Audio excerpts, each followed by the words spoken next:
নমস্কার, আমি পায়েল। আপনারা দেখছেন বর্তমান নিউজ টিভি।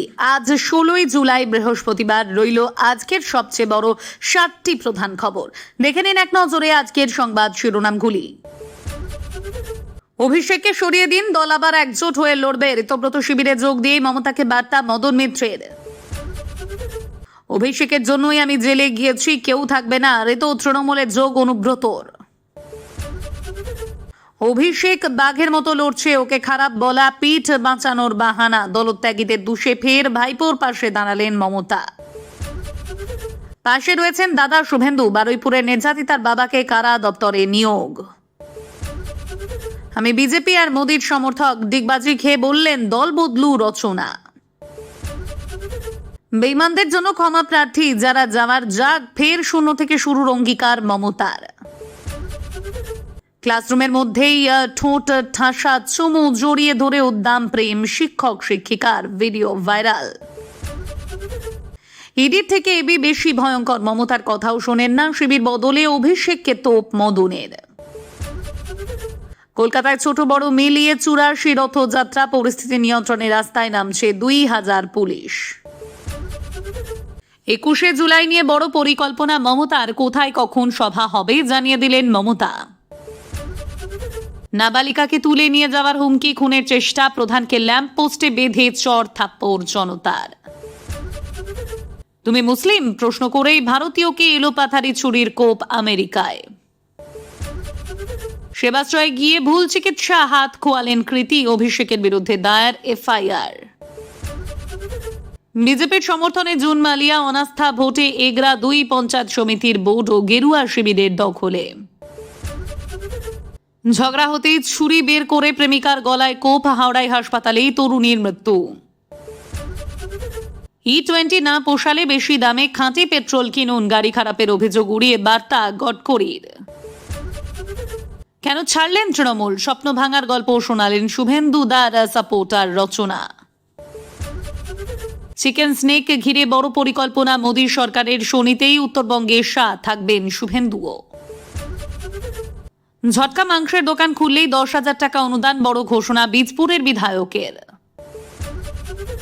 18 দিন পর বোধোদয় ওয়াংচুকের পাশে দাঁড়িয়ে গণ অনশন ঘোষণা ককরোচ পার্টির। তোলা হয়েছে টাকা, জানেন না উপভোক্তারাই। তৃণমূল আমলের আবাসের দুর্নীতি ফাঁস ডোমকলে। সকালে নিখোঁজ, দুপুরে ভাই বোনের দেহ উদ্ধার পুকুরে। ক্যানিংয়ে মর্মান্তিক মৃত্যু বালক বালিকার। 2500 মানুষ, সময় 3 ঘন্টা। তারামণ্ডলের সামনে মমতাপন্থীদের 21শে সমাবেশের অনুমতি আদালতের। দম থাকলে ব্রিগেডে যান। 21শে জুলাই নিয়ে কালীঘাট তৃণমূলকে তোপ দিলীপের। ও মুখ্যমন্ত্রী হয়েছে, এটা তো আমার গর্ব। শুভেন্দু অধিকারীর প্রশংসায় পঞ্চমুখ জ্যোতিপ্রিয় মল্লিক। আটকে থাকা 82,000 কোটির উন্নয়ন প্রকল্পে আসছে গতি। 125 দিনের কাজে মজুরি বৃদ্ধি। আমাকে থামতে অনুরোধ করবেন না, সরকারকে প্রশ্ন করুন। অনশন মঞ্চ থেকে বার্তা সোনাম ওয়াংচুকের। সোশ্যাল মিডিয়ায় ডাকা হতো খদ্দের, কসবার হোটেলে রমরমিয়ে মধুচক্র উদ্ধার, নাবালিকা সহ 3। অসমে বন্যা পরিস্থিতির চরম অবনতি, লখিমপুরে বিপর্যস্ত 35,000, দুর্যোগে মৃত 4। উনি যদি দিদিমণিকে ছেড়ে চলে যান, মমতা মিত্র হারা হতেই কোন ভবিষ্যৎবাণী মনে করালেন সুকান্ত। গড়িয়াহাট থেকে শ্যামবাজার রথযাত্রায় ট্রামে চড়ে শহর ঘুরবেন জগন্নাথ, বলরাম, সুভদ্রা। মঞ্চ নাচা গানায় নয়, গুরুত্ব শহীদ পরিবারদের। 21শের সমাবেশ নিয়ে কর্মীদের কি বার্তা ঋতব্রতর। নয়ডার আবাসিক ভবনে বিধ্বংসী আগুন, মৃত 2, অগ্নিগ্রাসে কমপক্ষে 50টি পরিবার। বিতর্কে দাঁড়িয়ে রথে দলীয় পতাকা, রাজনৈতিক স্লোগান না, বীরভূম বিজেপির। জনতার দরবারে কামদুনি নির্যাতিতার পরিবার, বিচার হবে আশ্বাস শুভেন্দুর। চুপ থাকতে লজ্জা করছে, ওয়াংচুকের সমর্থনে মুখ খুললেন অনুরাগ কাশ্যপ। চুরি রুখতে রাম মন্দিরে সিইও নিয়োগ, একদিনে আবেদন 1000-এর বেশি, কি যোগ্যতা প্রয়োজন। সানি লিওন পা রাখতে রাতারাতি হটস্পট, মন্দারমণি। ভিন রাজ্য থেকেও হোটেল বুকিং এর হিড়িক। হরমুজ প্রণালীর ইরানি দ্বীপে মার্কিন বিমান হানা, ট্রাম্প বললেন আগামী সপ্তাহেই ওদের সব ধ্বংস করে দেব। সালোয়ার সরানো বা স্তনে হাত ধর্ষণের চেষ্টা নয়, রায় পাটনা হাইকোর্টের উদ্বেগ প্রকাশ শীর্ষ আদালতের। মনে ভক্তি নেই তাই বলছেন চুরি হয়েছে, রাম মন্দিরের দান লোপাটে বিস্ফোরক উত্তরপ্রদেশ স্পিকার। আপনাদের কাছে ছোট্ট একটি অনুরোধ রইল, আমরা প্রতিদিন চেষ্টা করি আপনাদের জন্য সঠিক, সংক্ষিপ্ত এবং নিরপেক্ষ খবর পৌঁছে দিতে। আমাদের এই ছোট্ট চেষ্টাকে যদি আপনাদের ভালো লেগে থাকে তাহলে দয়া করে একটি লাইক দিন এবং চ্যানেলটিকে সাবস্ক্রাইব করে পাশে থাকার বার্তা দিন। এবার এক এক করে দেখে নেব বিস্তারিত খবর। অভিষেককে সরিয়ে দিন, দল আবার একজোট হয়ে লড়বে, ঋতব্রত শিবিরে যোগ দিয়েই মমতাকে বার্তা মদন মিত্রের। মমতার হাত ছেড়ে ঋতব্রত শিবিরে নাম লিখিয়ে তৃণমূল কংগ্রেস মাইনাস অভিষেক বার্তা মদন মিত্রের। মদন বললেন, মমতা বন্দ্যোপাধ্যায়কে বলবো, যত লোকজন সবাই আপনারই, আপনি বলুন অভিষেককে আমি সরিয়ে দিচ্ছি, আপনার সমস্ত তৃণমূল এক হয়ে গিয়ে লড়াই করবে। দেখুন আবার পশ্চিমবঙ্গে তৃণমূল তার জায়গা ফিরে পাবে। হাতিগঙ্গার পারে কালীঘাটে ভাঙন পর্বের প্রথম থেকে বিদ্রোহী থেকে শুরু করে এখনো মমতার সঙ্গে থাকা নেতাদের নিশানায় অভিষেক বন্দ্যোপাধ্যায়। তার শুরুটা নির্বাচনের ভরাডুবির পর 30B হরিশ চ্যাটার্জি স্ট্রিটে দলের প্রথম বৈঠক থেকেই। দলের জয়ী বিধায়কদের মমতা নির্দেশ দেন অভিষেকের লড়াইকে সম্মান জানিয়ে উঠে দাঁড়িয়ে অভিবাদন জানাতে। দলনেত্রীর নির্দেশ অমান্য করে বাগনানের বিধায়ক অরুণাভ সেন, বর্তমানে তিনি বিদ্রোহী শিবিরের অন্যতম মুখ। এরপর ধাপে ধাপে যারাই মমতার হাত ছেড়েছেন তারাই দলের বিপর্যয়ের জন্য দায়ী করেছেন আইপ্যাক এবং অভিষেককে। এমনকি মমতার সঙ্গে থেকেও আইপ্যাককে দলের ভরাডুবির জন্য দায়ী করেছেন কল্যাণ বন্দ্যোপাধ্যায়। অভিষেকের সঙ্গে মতান্তরের জেরে হাইকোর্টের তার মামলা থেকেও সরে যাওয়ার কথা ঘোষণা করেছিলেন কল্যাণ। পরে মিটমাট হলেও অভিষেককে নিয়ে উষ্মা বিভিন্ন সময়ে প্রকাশ্যে চলে এসেছে। এমনকি সাম্প্রতিক অতীতে মমতা শিবিরের প্রথম সারির মুখ হিসেবে উঠে আসা বেলেঘাটার বিধায়ক কুণাল ঘোষও বিতণ্ডায় জড়িয়ে পড়েছেন অভিষেকের সঙ্গে। ঋতব্রত বন্দ্যোপাধ্যায় অভিষেকের প্রাইভেট জেট, বিমান চড়া নিয়ে কটাক্ষ থেকে শুরু করে চ্যাটার্ড মাফিয়া বলেও আক্রমণ করতে ছাড়েননি। বুধবার ঋতব্রত শিবিরে যোগ দেওয়ার পরেই মদন মিত্র অভিষেক বন্দ্যোপাধ্যায় সম্পর্কে আক্রমণাত্মক। কখনো হিটলারের সঙ্গে তুলনা করেছেন, আবার কখনো সরাসরি অভিযোগ করেছেন দুর্নীতির। একই সুর বীরভূমের অনুব্রত মণ্ডলের গলাতেও। চার্টার্ড বিমানের পর এবার সাংসদ অভিষেক বন্দ্যোপাধ্যায়ের ডায়মন্ড হারবার ফুটবল ক্লাব নিয়েও দুর্নীতির অভিযোগ তুলেছেন ঋতব্রত। তিনি বলেন, দলের এই বিপুল পরিমাণ টাকা কোথায় গেল জানতে চাই। ডায়মন্ড হারবার ক্লাবের মাধ্যমে দলের টাকা কি কেরল হয়ে মধ্যপ্রাচ্য হয়ে ক্যারিবিয়ান দ্বীপপুঞ্জে পৌঁছে গিয়েছে? উল্লেখ্য, ঋতব্রত শিবিরের বিধায়কদের দলীয় তহবিল নিয়ে করা অভিযোগের ভিত্তিতেই তদন্ত শুরু করেছে এনফোর্সমেন্ট ডিরেক্টরেট। ইডির বিবৃতি অনুসারে তৃণমূলের দলীয় তহবিল থেকে বিপুল অর্থ বিমান সংস্থার মাধ্যমে পাচার করা হয়েছে বলে প্রাথমিক তদন্তে উঠে এসেছে। এই তহবিল তছরূপের প্রসঙ্গ উত্থাপন করে ফের অভিষেককে নিশানা করেছেন ঋতব্রত। মমতা বন্দ্যোপাধ্যায় যদিও প্রথম দিন থেকেই অভিষেকের পাশেই দাঁড়িয়েছেন।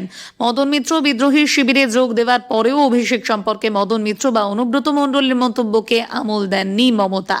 তার কথা, এগুলো সবই দল ছাড়ার বাহানা। ভাইপোকে দরাজ সার্টিফিকেট দিয়ে বলেছেন বাঘের মতো লড়ছে অভিষেক। বিদ্রোহীদের উদ্দেশ্যে তার বার্তা, যদি আপনাদের চোখে অভিষেক কোনো অপরাধ করেও থাকে তা আমি ক্ষমা করে দিয়েছি, কারণ ও লড়ছে। বেলেঘাটার বিধায়ক কুণাল ঘোষের প্রতিক্রিয়া, ওর কিছু মনে হতেই পারে, সেটা দিদিকে বলার সুযোগ আগেও পেতেন, ভবিষ্যতেও পাবেন। ইডি মদনদাকে পারিবারিক নিমন্ত্রণটা দেওয়ার আগে তিনি যদি এই কথাগুলো বলতেন তাহলে একটা অর্থ হতো, কিন্তু ইডির কাছ থেকে পারিবারিক নিমন্ত্রণ পাওয়ার পরে তিনি এই কথাগুলো বলায় সকলেই বুঝতে পারছেন যে এটা ওই পক্ষের কাছে ভালো সাজার চেষ্টা মাত্র। সকালে নিখোঁজ, দুপুরে ভাই বোনের দেহ উদ্ধার পুকুরে। ক্যানিংয়ে মর্মান্তিক মৃত্যু বালক বালিকার। জলে ডুবে মৃত্যু দুই বালক বালিকার, তারা সম্পর্কে ভাই বোন। বুধবার দুপুরে ঘটনাটি ঘটেছে ক্যানিং থানার অন্তর্গত নিকারিঘাটা পঞ্চায়েতের তালতলা গ্রামে। পুকুরে নেমে ডুবে মৃত্যু হয়েছে বলে জানা যাচ্ছে। ঘটনায় শোকের ছায়া এলাকায়। পরিবার সূত্রে জানা গিয়েছে, প্রীতি মণ্ডল বয়স 13 এবং দীপ মণ্ডল বয়স 11। নিকারিঘাটা পঞ্চায়েতের হিংসাখালীর বাসিন্দা বাদল মণ্ডল ও জয়ন্তী মণ্ডলের সন্তান তারা। বুধবার সকালে ছেলে মেয়েকে নিয়ে তালতলায় বাপের বাড়িতে গিয়েছিলেন জয়ন্তী। মামার বাড়িতে গিয়ে দুই ভাই বোন খেলা করছিল। আচমকা নিখোঁজ হয়ে যায় তারা। পরিবারের লোকজন বিস্তর খোঁজাখুঁজি করেন, কিন্তু কোনো খোঁজ মেলেনি। এরপর দুপুর নাগাদ বাড়ির অদূরে একটি পুকুরে দুই ভাই বোনকে ভাসতে দেখে স্থানীয়রা। পুকুর থেকে তাদেরকে তড়িঘড়ি উদ্ধার করা হয়, চিকিৎসার জন্য নিয়ে যাওয়া হয় ক্যানিং মহকুমা হাসপাতালের মাতৃমাতে। তবে শেষ রক্ষা হয়নি। দুই শিশুকে মৃত বলে ঘোষণা করেন হাসপাতালের চিকিৎসকেরা। ক্যানিং থানার পুলিশ দেহ দুটি ময়নাতদন্তের জন্য নিয়ে যায়। এমন মর্মান্তিক ঘটনায় এলাকায় নেমে আসে শোকের শোকের ছায়া। কান্নায় ভেঙে পড়ে মৃত দুই শিশুর বাবা বাদল মণ্ডল জানিয়েছেন, প্রীতি ও দীপ সাঁতার জানতো না, খেলা করছিল, সম্ভবত আচমকা পুকুরে পড়ে গিয়েছিল। আমরা বিস্তর খোঁজাখুঁজি করি, পরে দেখতে পাই বাড়ির কাছাকাছি একটি পুকুরে ভাসছে। তড়িঘড়ি উদ্ধার করে হাসপাতালে নিয়ে গেলে চিকিৎসকেরা মৃত বলে ঘোষণা করেন। নাবালিকাকে তুলে নিয়ে যাওয়ার হুমকি, খুনের চেষ্টা, প্রধানকে ল্যাম্প পোস্টে বেঁধে চড় থাপ্পড় জনতার। নাবালিকাকে তুলে নিয়ে যাওয়ার হুমকি, নারী নিগ্রহ, খুনের চেষ্টা, দুর্নীতির অভিযোগে এবার তৃণমূলের আরও দুই নেতা জনরোষের শিকার। আরামবাগের গৌরহাটি 2 পঞ্চায়েতের ঘটনা। উপপ্রধানকে পাশে বসিয়ে প্রধানকে ল্যাম্প পোস্টে বেঁধে চলল চড় থাপ্পড়। উপপ্রধানের কোমরে বাঁধা দড়ি, সেই ঘটনার ভিডিও ইতিমধ্যেই ভাইরাল হয়েছে। ভাইরাল ভিডিওতে দেখা যাচ্ছে স্থানীয় বাজারে একদল মহিলা সহ সাধারণ মানুষ পঞ্চায়েতের প্রধান যদুনাথ সিংকে ল্যাম্প পোস্টে বেঁধে রেখেছেন। পাশেই বসানো হয়েছে পঞ্চায়েতের উপপ্রধান শিবশঙ্কর দত্তকে, তার কোমরে দড়ি বাঁধা। তাদের বিরুদ্ধে রয়েছে নারী নিগ্রহ, দুর্নীতি সহ একাধিক অভিযোগ। তাদের ঘিরে বিক্ষোভ দেখানোর পাশাপাশি প্রকাশ্যে তাদের মারা হচ্ছে চড় থাপ্পড়। ঘটনার খবর পেয়ে আরামবাগ থানার পুলিশ ঘটনাস্থলে আসে। ওই নেতাদের উদ্ধার করে থানায় নিয়ে যাওয়া হয়। নিগৃহীত ওই নাবালিকা বলেন, আমাকে বলেছিল তুলে নিয়ে যাবে, আমার পড়াশোনা বন্ধ করে দেবে। যদু সিং আমাকে গাড়ি চাপা দিয়ে খুনের চেষ্টাও করেছিল। ওই নাবালিকার মা ও উপপ্রধানের বিরুদ্ধে সরব হন। এই ঘটনায় আরামবাগের গৌরহাটি 2 পঞ্চায়েত এলাকায় ব্যাপক চাঞ্চল্য ছড়িয়ে পড়ে। রাজ্যে পালা বদলের পর তৃণমূলের একের পর এক নেতা জনরোষের শিকার হচ্ছেন। কাউকে ছোড়া হচ্ছে ডিম, কাউকে কোমরে দড়ি বেঁধে এলাকায় ঘোরানো হচ্ছে। এই পরিস্থিতিতে তৃণমূলের বহু প্রধান উপপ্রধানই এলাকা ছেড়ে চলে গিয়েছেন অথবা ঘরবন্দি হয়ে রয়েছেন। এর ফলে পঞ্চায়েতের কাজকর্ম প্রভাবিত হচ্ছে। এই আবহে এবার গৌরহাটি 2 পঞ্চায়েতের প্রধান ও উপপ্রধানকে ধরে ল্যাম্পপোস্টে বেঁধে বিক্ষোভ দেখালো জনতা। রাজ্যে তৃণমূল ক্ষমতায় থাকাকালীন ব্যাপক দুর্নীতি ও অপকর্মের সঙ্গে তারা জড়িত ছিলেন বলে অভিযোগ উঠেছে। বেঈমানদের জন্য ক্ষমা প্রার্থী, যারা যাওয়ার যাক, ফের শূন্য থেকে শুরুর অঙ্গীকার মমতার। আরো এক বিধায়ক বিদ্রোহী শিবিরে আবার নিশানায় অভিষেক বন্দ্যোপাধ্যায়। শহীদ স্মরণে জায়গা বদল, সব নিয়ে মমতার তৃণমূল আরো ছন্ন ছাড়া। এই অবস্থাতে শূন্য থেকে শুরুর অঙ্গীকার মমতা বন্দ্যোপাধ্যায়। তার সঙ্গ ছেড়ে বিদ্রোহী শিবিরে যাওয়ার আরো একবার বেঈমান বলেছেন তিনি। তার সঙ্গ ছেড়ে বিদ্রোহী শিবিরে যাওয়াদের আরো একবার বেঈমান বলেছেন তিনি। তাদের জন্য তিনি ক্ষমা প্রার্থী বলে জানিয়েছেন মমতা। পাশাপাশি দলের জন্মলগ্নে লড়াই করতে পারলেও এখনো তিনি লড়াই করতে পারবেন বলে হুঁশিয়ারি দিয়েছেন। এদিন সোশ্যাল মিডিয়ায় তিনি বলেন, দলের প্রতীক দেখে আপনারা ভোট দিয়েছিলেন, বেঈমানদের জন্য আমি ক্ষমা প্রার্থী। 1997 সালে একা ছিলাম, লড়াই করেছি। এখন 18 জন সাংসদ আছে, আরো বিধায়ক আছে। সেই সময় পারলে 2026 সালেও শুরু করার ক্ষমতা রাখি। 26 নির্বাচনের পর তৃণমূলের ভাঙন পর্ব অব্যাহত। বুধবার ঋতব্রত শিবিরে যোগ দিয়েছেন মমতার দীর্ঘদিনের সঙ্গী মদন মিত্র। বিরোধী দলনেতার ঘরে যাওয়ার সময় মদনের দাবি, অভিষেকের জন্য এই দশা। সেই প্রসঙ্গ টেনে মমতা বলেন, অভিষেক বাহানা, ওর ভুল মাফ হয়ে গিয়েছে, সে লড়ে যাচ্ছে, আগামী 50 বছর লড়বে। মদনের ছেড়ে যাওয়া নিয়ে নাম না করে বলেন, ভয় দেখিয়ে নিয়ে যাওয়া হচ্ছে, ছেলে স্ত্রীর নামে নোটিশ দেওয়া হচ্ছে। আরো একজন আজ গিয়েছে, আগেই জানিয়েছিলেন তার পরিবারকে ইডি সমন করেছে। বুঝতে পেরেছিলাম, সব পদ থেকে সরিয়ে দেওয়া হয়েছিল। এরপরই মমতা তৃণমূলের প্রতিষ্ঠা লগ্নের কথা তুলে এনে বর্তমানেও লড়াই জারি রাখার কথা বলেছেন। শূন্য থেকে শুরুর অঙ্গীকার করেছেন তিনি। মমতা বলেন, 1998 সালে 1 জানুয়ারি আমরা প্রতীক পাই। 1 মাসে 22 দিনের মাথায় নির্বাচনে লড়াই করেছি। 8টা এমপি ছিল। 1999 সালে ফের লোকসভা নির্বাচন হয়, আমরা 9 জন হই। 2024 সালে একা হয়ে গিয়েছিলাম, লড়াই করে গিয়েছি। এখন রাজ্যসভায় 10 জন, লোকসভায় 8 জন এমপি আছে। এরপরে তিনি বলেন, যারা যাওয়ার চলে যাক। 1997-98 সালে লড়াই করতে পারলেও 2026 সালেও শুরু করার ক্ষমতা রাখি। এবছর কালীঘাটপন্থী 21 জুলাই সমাবেশ হবে বিড়লা প্ল্যানেটোরিয়ামে। সেই মিটিং এ কিছু শর্ত বেঁধে দিয়েছে আদালত। সেই কথা জানিয়ে মমতা বলেন, বিড়লা প্ল্যানেটোরিয়ামে মিটিং হবে। আমি প্রতিবারের মতো 20 জুলাই জায়গা পরিদর্শনে যাব। আমি পুলিশকে অনুরোধ করব যেন বিজেপি ও সেটিং পার্টি যেন কোনো ঝামেলা না করতে পারে তা দেখতে। ডেকোরেটার্স মাইকদের ভয়ও দেখাতে পারে, তবে মনে রাখবেন খালি গলাতেও সভা করতে পারি। বলেছি যখন মিটিং হবেই, আমরা 3টে পর্যন্ত মিটিং করব। ভর সন্ধ্যায় খোদ পুলিশের বাড়িতেই চুরি, সোনা নগদ মিলিয়ে প্রায় 4 লক্ষ লুট।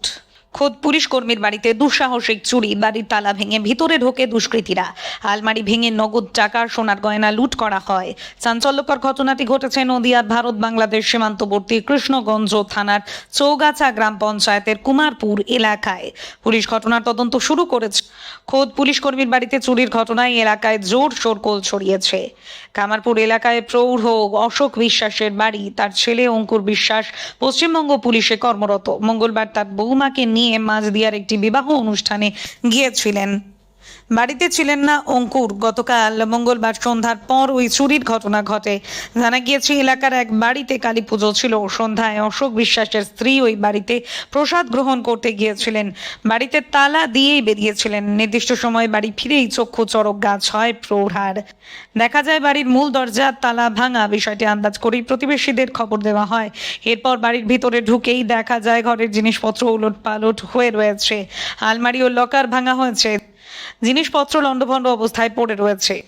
সোনার গয়না সহ নগদ টাকা বাড়িতে ছিল, সবই চুরি হয়ে গিয়েছে। পরিবার সূত্রে জানা গিয়েছে সোনার গয়না ও নগদ প্রায় 5,000 টাকার সহ মোট প্রায় 4 লক্ষ টাকার জিনিস চুরি গিয়েছে। খবর পেয়ে দ্রুত ঘটনাস্থলে যায় কৃষ্ণগঞ্জ থানার পুলিশ। কিভাবে এই চুরির ঘটনা ঘটলো, কারা এর সঙ্গে জড়িত, সামগ্রিক বিষয়ে তদন্ত শুরু করেছে পুলিশ। স্থানীয় বাসিন্দাদের একাংশের মত, পুলিশ কর্মীর বাড়িতেই যদি চুরি হয় তাহলে সাধারণ মানুষের নিরাপত্তা কোথায়? স্থানীয়দের মধ্যে চাপা আতঙ্ক দেখা গিয়েছে। ক্লাসরুমের মধ্যেই ঠোঁট ঠাসা চুমু, জড়িয়ে ধরে উদ্দাম প্রেম, শিক্ষক শিক্ষিকার ভিডিও ভাইরাল।